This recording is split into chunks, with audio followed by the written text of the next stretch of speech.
அன்பானவர்களே, இந்த உலகத்தில் கடவுள் நமக்கு பல உறவுகளை தந்திருக்காரு.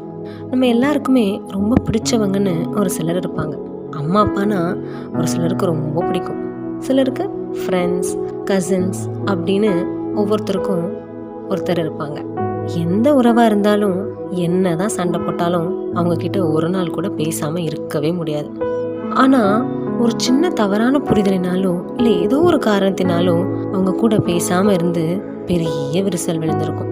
அதுக்கப்புறம் முதல்ல பேசின மாதிரி அவங்க கூட பேசவோ பழகவோ நம்மளால முடியாது. கொஞ்சம் கொஞ்சமாக வந்த அந்த கேப் இப்போ பெருசாகி பெருசாகி அவங்களையும் நம்மையும் வெவ்வேறு திசைக்கு கொண்டு போயிருக்கோம். யாராவது ஒருத்தர் நான் போய் பேசுகிறேன்னு பேசியிருந்தா இந்த கேப்புக்கு இடம் இல்லாமல் போயிருந்திருக்கும். இதே போல தாங்க நமக்கும் ஏசப்பாவுக்கும் இருக்கிற உறவில் சில நேரம் பெரிய கேப் விழுந்துருது. பல முறை அவரை விட்டு தூரம் போய் திரும்ப வர்றோம். பைபிளில் இளைய குமாரன் தன் தகப்பனை விட்டு ரொம்ப தூரம் போய் ஆஸ்திகள் எல்லாம் அழிச்சு திரும்ப தன் தகப்பன் கிட்ட வரும்போது அவர் அவனை ஏற்றுக்கொண்டு பெரிய விருந்து பண்ணினாராம். ஒருவேளை நீங்களும் ஏசப்பா விட்டு ரொம்ப தூரம் போயிருக்கலாம்.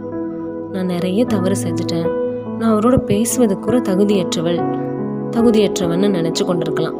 இன்னும் காலம் தாமதமாக கேப் தான் பெருசாகும்.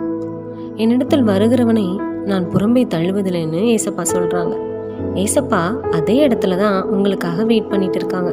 நீங்கள் தான் அவரை விட்டு ரொம்ப தூரம் விலகி போயிட்டீங்க. இன்றைக்கும் நீங்கள் உங்களை அவர் சமூகத்தில் ஒப்பு கொடுத்து அவரோடு பேசிடுங்க, அவரோடு இணைந்து விடுங்கள். உங்கள் வாழ்க்கையில் இருக்கிற வெறுமைகளை எல்லாம் மாற்றி நிறைவான மகிழ்ச்சி தருவார். அதே மகிழ்ச்சியை நம் உறவுகளோடும் பகிர்வோம். சமாதானத்தின் தேவன் தாம் நம்மை ஆளுகை செய்வாராக. ஆமென்.